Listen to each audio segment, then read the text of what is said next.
Hello, everybody. Welcome into another edition of HeadCoachU. I am Bryan Fischer, thrilled to be joined, as always, by former BYU and Virginia head coach Bronco Mendenhall, and we're heading out to the Palouse today. Bronco, thrilled to welcome in Washington State head coach Jake Dickert. Jake, thank you so much for jumping on with us. It's a real honor. You know how it goes when you get in the groove of the season, get a little bye week, little downtime. We're preparing for a great UCLA team, but it's an honor to be on with you guys. Hey, I'll start there with the bye week. How have you kind of approached things a little bit differently compared, kind of settling in there at the Palouse and with your team? How have you kind of changed that bye week structure, if at all, kind of compared to when you first took over? Yeah, I think there's two different philosophies on it. Sometimes the last couple of years we've had it more week 8 or 9, so we do a lot of off time on the front end. You just got to recover the body after 8 straight games. And then we kind of start getting into game mode that, kind of Thursday, a lot of recruiting, Saturday, and obviously game week. We kind of stayed on task a little bit more this year. We went to our normal Monday walkthrough, Tuesday, Wednesday, walkthrough Thursday, gave them the weekend off, rejoined back together Monday afternoon. Coaches were out on the road recruiting, but also, gave them that weekend off when they got back with their families, because mental recovery is real, and that's for players. Let's get away from it. And it's for sure for coaches, because peak performance demands a lot of yourself. It does, as a player, as a coach, as a trainer, as an equipment guy. When you're in that fight constantly, you need that mental recovery to get back. And I think our guys did a great job of answering the bell with a tough practice this morning, and we'll be ready to go on Saturday. A couple of things that I just heard that are, fascinating to me. You talked about peak performance and how demanding that is, and we know it is, and it's unrelenting, and it never stops. One of the concepts I learned along the way is this concept of oscillation, meaning up and then down, up, almost like intervals. And as you mentioned, you're an early morning practice team. So have you found, I guess, maybe what effect have you seen that have maybe on yourself and on your staff? Do you find that that's been for the time after practice, you're able to come down more? What other benefits have you seen maybe from going in the morning? Well, a couple of things there, Bronco. I've done it both ways. I've been a Sunday practice, Monday off. I've been a Sunday off, Monday practice. This was the first time being here because I'm a Craig Bowl disciple, and we were always afternoon practices. We actually get a chance here to split up the day, and I love it, right? So we'll meet at, say, 6:40 this morning. We'll be on the field at 7:15. We'll put in our normal 2 hours, and then we're done, right? So then coaches watch the tape. By noon, they got everything done. Then they're game planning the next situation. And what I love for the players is then we break it up and we bring them back later in the day at 4 o'clock, right? So we go special teams, we go offense, defense, and then it translates right into dinner, into their academic pieces in the evening. And some people really like that. Hey, they're in the building for 5 hours straight, and this is football. I love that we break it up, right? You're here and you're putting in the work. Sometimes there's lifting on Monday, Wednesday after practice. Then you get that big break to make sure, same thing, go do what you need to do academically, go get your study hours in, and come back, I think, a little bit refreshed and re-energized back in the building. And, I think that's an approach that our guys take. And what I also love about it for coaches when we did it was, how it is when you meet before practice, that's a hard out. Sometimes there's a little bit of that wiggle time that we are allowed to use. Coach Bull would say pigs get fed, hogs get slaughtered, right? So let's make sure we're being articulate to that. But one thing I've learned, guys, I think in the last couple of years is that adaptability is king. And I really mean that. I think there's too many players and performers that really seek invincibility. That will never happen. That's a perfection illusion that I talk a lot for our team. Our standard is the best in everything we do on and off the field, period. All right, our guys know that. But just to your point, Coach, that best will look different each and every day. Peak performance isn't 100%, 100%, 100%, 100%. You're going to wear yourself out. Okay, but the key is if you're at 70% that day, you need to give 100% of that 70%. Too many humans will settle and they'll say, hey, I'm 70%. Now I'm going to give half of that. Now I'm operating at 35% capacity. Okay, so A, it's realizing that it's hard to really 100, 100, 100. Okay, and B, when I'm not feeling that way, it's adapting to that and make sure that I'm giving my best of what I have that day. And then as a coach, it's my job analytically and just feeling out the team to make sure we're peaking on game days. So everything we do is designed for that. The highs and lows you talked about is designed throughout our program. We're a walkthrough Monday team, hard practices Tuesday, Wednesday. Thursday is, and we call it mental Thursday. I don't like no sweat. There's a little bit of tempo, but we don't let anyone get above 60% of their max speed. And then we do about 10 periods of fast Friday where you must hit your 85% speed before you get off the field. So there's a lot that goes into that. You know that, Coach. And that's just kind of our philosophy a little bit on practice and thoughts of performance.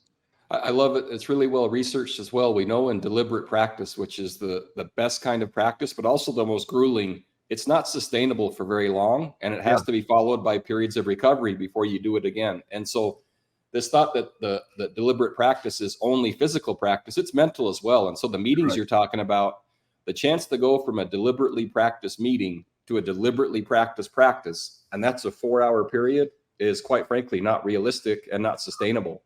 And there's a great concept in the world of human performance called SAID, specific adaptation to imposed demand, which means the body and the mind will work to adapt to whatever is placed on it. However, without the right changes in duration, frequency, and load or intensity, you can't keep it up. And so I think it sounds really well designed and really well thought out. Tell me about the monitoring, and for the folks listening, 85%, and I'm sure they might be familiar with Catapult or others. I'd love to hear how you're using that.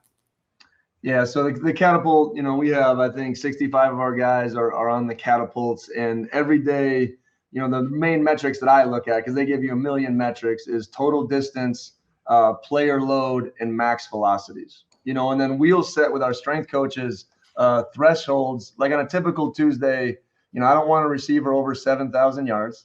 We have certain thresholds for their player load. I'd have to look at my numbers, but let's say it's 650. And then, we know through training what their max velocity is without pads on. And then we want to make sure you never want to go without 5 days without hitting 85% of that in pads. And that's a fast, full tilted speed. So we track that. And let's say we walk off the field on a Tuesday and one of our starting receivers only got to 79. We'll send them straight to the strength coaches and we'll get his quick 85 in before we send them out the door. So when I really use it, though, Coach, is fall camp, because I think that's when you ultimately need, those highs and lows. And I know there's a lot of coaches out there that go, we used to do 3 a days, right? But there's so much more to performance than the physical aspect of what you're talking about. So even in fall camp, I'm a big, 24 full, 21 shells, 18 helmets, recycle. And, there's certain days and times that you need to make sure that you're in there, but that's a typical Monday, Tuesday, Wednesday. Then we go Thursday, lower Friday, scrimmage Saturday, off Sunday. So we stay on those cycles, and I think we train them that way. So, the walk through Monday to the hard Tuesday, Wednesday, walk through Thursday kind of trains their body and their mentality for that. But just like what you talked about, when we go out on Thursday, we huddle in the locker room. I don't want unnecessarily what we call trash yardage, right? Yeah. So we stay in the locker room, right? We throw the doors up and we go, and all we talk about is the mental strain and focus to the discipline that we need. And that's in winning edge. Focus and discipline to us is what we call the winning edge, right? So those are the same things that you can accomplish even in a no sweat or a mental Thursday.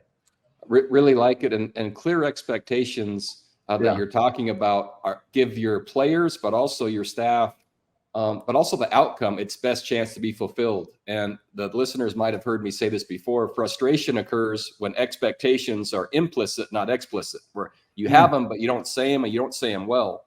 And so you might be frustrated as the head coach because it doesn't look right, but then you trace it. Wait, did I design it or say it right? And so it sounds like by the way you're designing it, man, it's giving everyone their best chance. Yeah, I got something for you, Coach. I think clarity is king. And I think when you put a mature group of people together, whether it is coaches, support staff, equipment guys, custodians, the grade W, our food people, and obviously players, if you create a great plan and it's clear, it's amazing how well they'll go out and execute it. And, in fall camp, we rep mental Thursday. So it's not game week and then all of a sudden coaches are frustrated, right? We rep what we call, fast focus Friday, right? So they know what to expect. One thing we talk a lot about in our program is this word why. All right. And why can be a statement or it can be a question. And I challenge our coaches, what kind of coach are you? Right? Do they leave your meetings knowing exactly why we're doing something? Okay. This is the reason. This is how we need to go attack it. This is why I need to do it. Or do they leave your meeting going, why are we doing that? Same word, two completely different meanings. And I take that on as the head coach. It starts with me.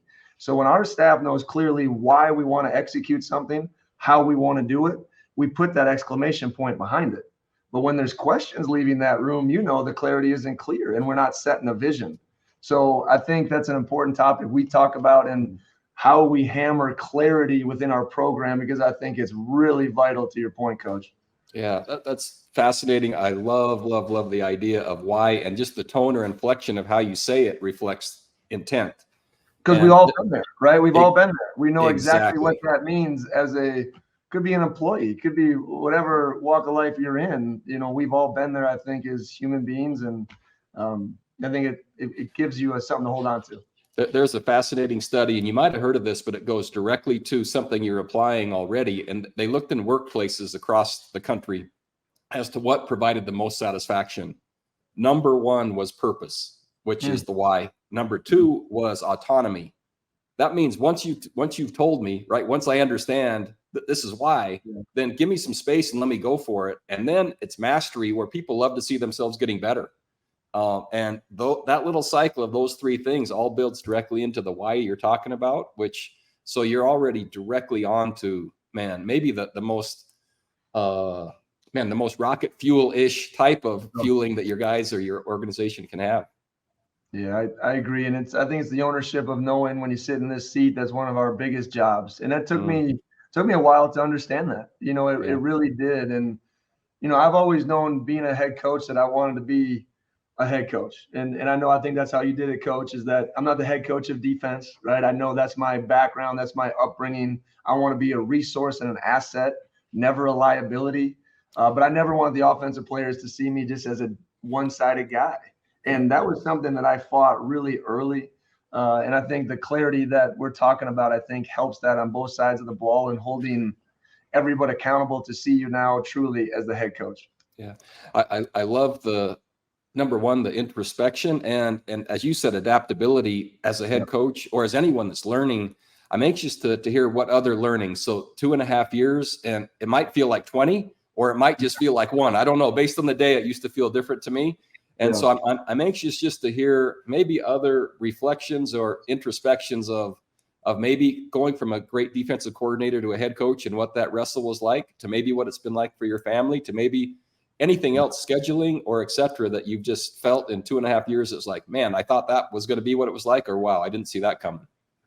Yeah, I think, we know more than ever, we're a byproduct of the people that we're around. Like I said, I was raised in the Coach Bull tree, but also the biggest advantage I ever had, Coach, was that my first 6 years of coaching were under 6 different defensive coordinators, right? So I got a chance to, every spring, every winter, it was like a first-class education on seeing, a million different ways of doing it. And while some people would look at that as a change and a challenge, I looked at it as a complete opportunity. And it was exciting for me, and it really shaped me. And then I think when you're ready as a coach is when you see someone else's viewpoint and you go, okay, but I would do it this way. I think that's when you're really ready. That's when I knew I was ready to be a coordinator, and I got that opportunity at 27. And then as I kind of went throughout my journey, I always knew I wanted to be a head coach, and the barometer in the place always kept changing. And I think you have these fancy plans. This is exactly how it's going to be. I'm going to do it this way. Woo, great, right? I think letting go of responsibility was probably the hardest thing I went through, because I think at some point you identify yourself as that defensive coordinator, that X's and O's coach, that tactician, and that someone that just, I miss being in those rooms, Coach. Like I do. I love that piece of it. But I've done a better job in year 2, to your point, when you give responsibility, trust in that responsibility. And the best thing I do now, I believe, is give feedback, right? I learned this from John Stiegelmeier, amazing head coach, national champion at South Dakota State. My position group is our assistant coaches. And he looks at it that way. And I never understood fully what he meant until now. And I think it's really important on all of us, including me, that this isn't a ego-driven profession in that room, right? How do you take that feedback as a coach? I know sometimes I used to take it very personally, versus, hey, I want to help you. These are things that I see from a 360-degree view that can help you learn, grow, and get better. So the more I've done that this year, the more I feel settled in my position that, hey, I've given our staff responsibility. I fully trust where and how they do it. And we have clear and clarified expectations about how to go do it. And if those aren't met, we're going to confront and demand it and get better. And my job is to constantly be growing and constantly be getting better. And if I show that to our team, that's going to trickle down to our assistant coaches, our support staff, and more importantly, our players. Because I think when you really study it, people are afraid of this word pressing, like pressing to get better. Some people think it's pressing in nerves. I think it's good to press. It's good to want to chase something and go out there and just be passionate about improvement, right? So, those are some things that we've done. Obviously, Coach, the stress it is on a family. It's been very different. But that's also why I'm at a place that I really fit here. I can get to my house in 6 minutes from where I'm sitting right now. My daughter's got a volleyball game at 4:30, and I'm going to be there. It's 2 minutes away. Then I can come back and do my work. And I share that with the rest of our football staff. So I think, while coaches, we know, the pressures we're under sometimes, but I think when you're in a great situation and circumstance, it just eases the stress and the pressures of what we all have, right? So I've learned a lot of those things as we've gone throughout this first early journey. Man, really powerful. And I can tell you work really hard at learning and improving. One of the things that you just mentioned that I love is the concept of the assistant coaches being your position group. And when you're communicating with people, providing feedback, some folks do it directly, some do it indirectly, some customize it per the individual and the situation. What's maybe your most authentic way, or the way that you find, and how much do you tailor it to the individual, or how much is it coming just from you as you? Yeah, you've hit the nail on the head. It is individual, just like it is with the player. But I think what I've realized going through this business is the power of group is real. All right. And we talk about a lot, not just with the assistant coaches, but with the team, right? Trust needs to be built in that staff room. Okay. Trust needs to be built in that team room. And the one way to build trust that I know of is truth. The truth is not meant to make you feel good or bad. It's just the truth. Right. And I think that's a statement that we really need to understand as individuals. But there'll be some times when I'll say, hey, I'll show it to the whole staff. Hey, are we meeting the standard? Okay. One thing we love to do in our program too, Coach, is what we call hunt the good. There's a lot of negative out there. Let's start with 3 really positive things. We got a big coug. We got a big coug that's hunting, that's got a little blood on its jaw, right? But let's start with hunting the good. All right. So we'll show, hey, look at this energy. Everyone think this is the standard? Yep. Look at this finish. Is that the standard? Yep. So we start with that before we get to corrections. And then we don't call them losses here. We call them learns, right? So we take that failure and we got to turn it into a learn. And when you do it in front of the group, same thing, right? There's power in that, because I don't want to let my people down. When you got the right people in the room, there's such power in team and sport. You don't want to let each other down. And it's amazing how corrective the behavior can be. But there's also for sure times, like you mentioned, Coach, you pull a player, you pull a coach in, and hey, privately, hey, is there something behind this behavior, right? What's going on? Is there a family situation, right? You haven't been yourself. Or, hey, we need to get this better. Or sometimes I want to make sure this is not the principal's office, right? So when you get a text to come see Coach Dickert, it isn't, what's happened? No. Hey, how you doing? Good job. I saw you do something really good, man. You really finished today. Or, hey, I love the way you taught this drill, or I love the way you executed that meeting. So there's a lot of positives that I want to make sure that we're reinforcing both sides of it, because I think it's vitally important. So your staff is a peak performer as well. Really like it. And the idea of hunting the good is, I like the mindset. I like the attitude. I like the optimism, but I also like that it's not pretend, because you talked about truth and trust.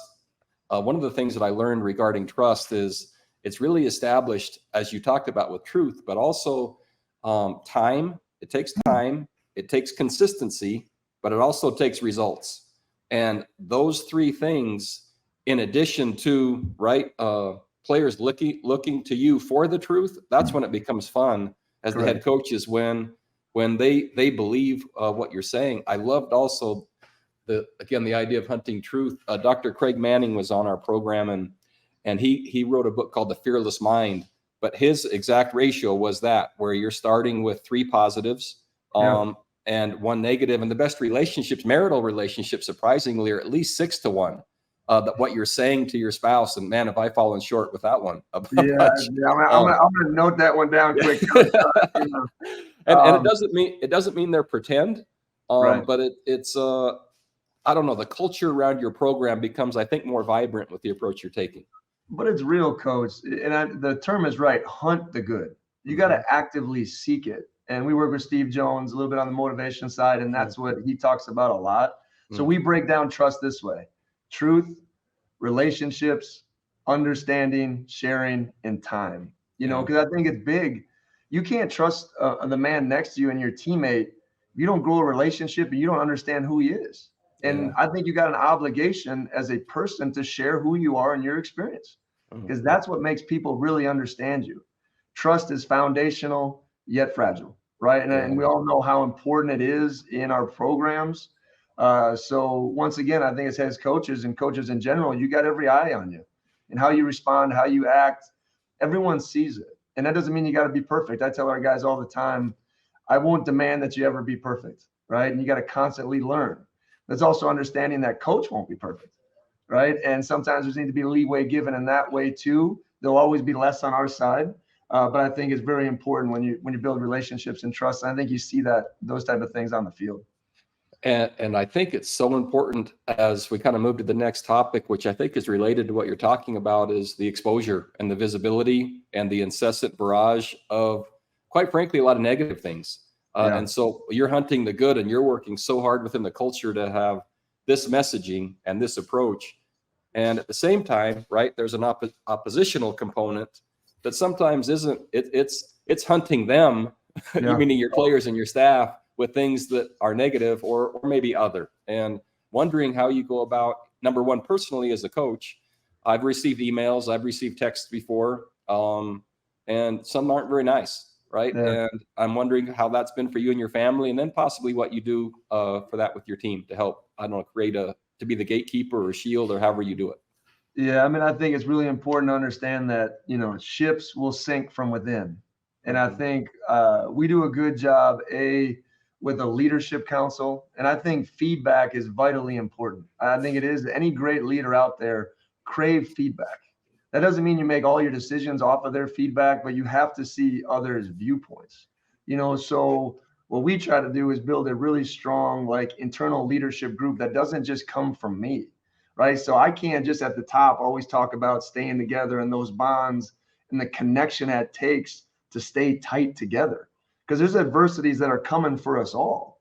And the ones that are really easy to talk about are, losses or social media, or I think one thing we talk about a lot is environments around these kids. Okay. Because I think as adults, we've failed these kids greatly. We've promised them the prize without talking about the process. And as an 18 to 23-year-old young man, you're not always aware enough to separate love from a bad environment, right? And someone that's squeezing and pressuring me every day just to make the NFL, when we all know there's more than that, right? So the other part that people don't talk about enough is success adversities. Okay, we've been successful now this year, right? Now we're ranked, and our quarterback's in the Heisman talk, and coach this and that, right? So that, coach, but you got to stay tight in those situations too. So it's always coming for you, and the more you can prepare, talk about it. The last 2 fall camps, we've read books to the team. The first one was Twin Thieves by Steve Jones. Read it. Great one. The second one is right here, Win in the Dark. Lucas Jordan and Joseph Metcalf. And I'll go chapter by chapter. My number one job, coach, is to provide them with the toolbox to handle these things. Now it's their job to apply the tool. All right. So having a mindset is understanding the tool. Mentality is the application. Right. So what I demonstrated with them in fall camp, I took the old sledgehammer. Okay, this is a tool. This is a mindset.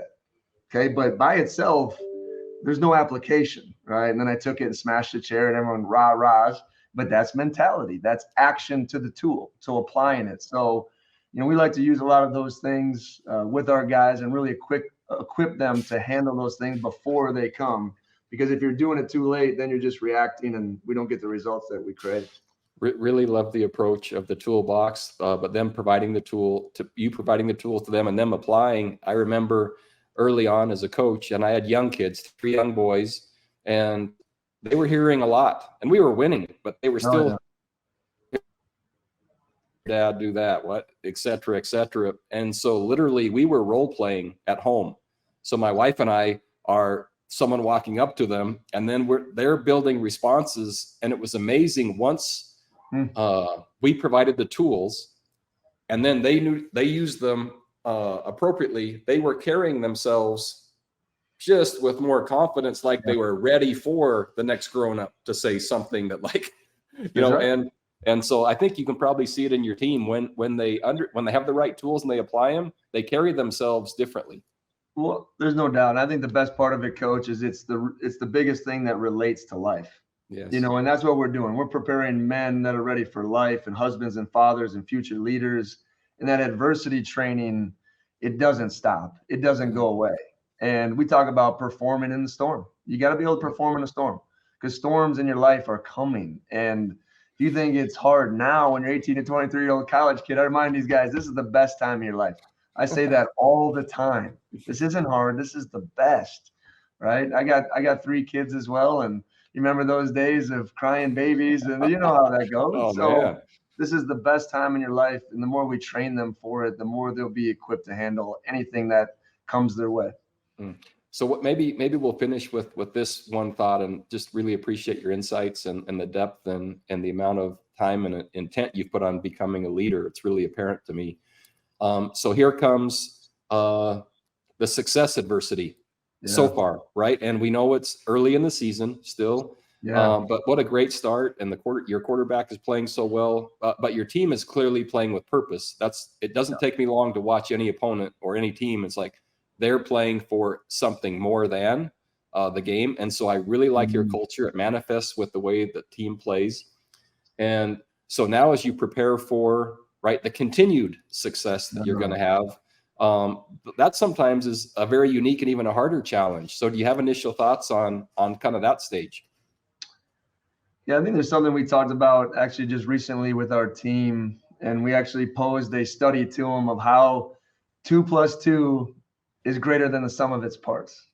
And I think that's what we want to be as a team. And we went through this whole survey, and there's a study out there done, and how you take 20 pieces of spaghetti and tape and a marshmallow and who can build the biggest tower. Yeah. And it was amazing, right? If you know a coach, the kindergartners beat the CEOs and the lawyers and that. So what we always try to do is just constantly have that message of staying who we are. The first thing I did in fall camp, Coach, was have them talk about the team that they want to be. And we wrote it down. All right. And you get words like toughness, doing your job, finish, effort, grit, focus, discipline, togetherness. You get all these words, and their words, not mine. Right. So we come back to this all the time. And after the Oregon State game, I showed, hey, this is adaptability. Okay, good. This is doing your job. This is finish. This is effort. This is discipline. This is focus. And this is the team that we need to be. And I think we know if we are that team, we can be successful. Yeah. Okay. What I tell them all the time is we can beat anybody if we don't beat ourselves. And I think there's a responsibility to that. Right. And peak performance to us real quick is just trust cohesion, right? Being socially really connected. It's task cohesion, everyone being really committed to doing your job, which I think is hard for 18 to 23-year-olds. And it's what we call warrior dial. You got to be dialed into the right energy for peak performance. And when we get all 3 of those things hitting in line, we're constantly on a quest to get better. So I think really identifying who you are as a team is step number 1. And then living out those values and making sure whatever messaging you use, you bring it to life. And it doesn't just be a thing, right? So every meeting I start with, their words are on the screen. This is the team that we need to be successful. So there's a lot of ways to do it. Just make sure you believe in something and you constantly bring it to life. And I think the way that you're bringing it to life, it's clear to me that it's authentic, it's genuine, and it's real to you, and you're not trying to be someone else. And right, there's a great saying, real recognizes real. And it's just clear to me with the past 35 minutes that not only what you're doing, but how you're doing it is real to you. And that's going to make it real to them. And I just really appreciate the insights and the time, and it's been really fun. And so Brian usually closes us with some kind of nonsense about football. I don't know what he's going to say, but I'll turn it back over to him. You've been waiting. I'm ready. Well, I have been waiting because, it's kind of the elephant in the room talking with Washington State. And we didn't really kind of hit on it necessarily in this podcast, but we've talked quite a bit with previous head coaches about alignment. You guys have great alignment there at Washington State with your school president, Kirk Schultz, your AD, Pat Chun, that they are as plugged in with college athletics. I'm just kind of curious how that manifests for you, given everything that's going on external of the school right now. Well, I think having a really strong leadership team, whatever business you're in, is very important. And the one thing I always say whenever Kirk or Pat is brought up to me is that there's someone, Brian, along your path that really believed in you, right? And I think that plants a seed in the back of your mind that sets you free to go out there and be you, and allows you to go out there and be in the best version of yourself every day. Belief is the number one thing I think you can provide to people. And when the university president and the athletic director have your back in that capacity, I think you can attack any challenge possible. I really believe that. That doesn't mean we always agree. That doesn't mean we always see eye to eye, but there's a respect level of how we want to go about it and how much we value where we are. I think all three of us do that. And I think that's hard in today's world sometimes. So we care about it. We know a lot of decisions are really important out there, and kind of navigating the future for Washington State athletics is very important, because Washington State football will be long here after I'm gone. And I want to always set the future up better than what I found it. Now we've gone through a lot of different circumstances, and we're going to make sure we're navigating our way to be our best version going forward. And you guys are certainly being that best version on the field, at least so far this year, and got a big game coming up there at the Rose Bowl against UCLA. Jake Dickert, the head coach at Washington State, thank you so much for jumping on with us. For Bronco Mendenhall, I am Bryan Fischer. We'll catch you again next week. Go Cougs.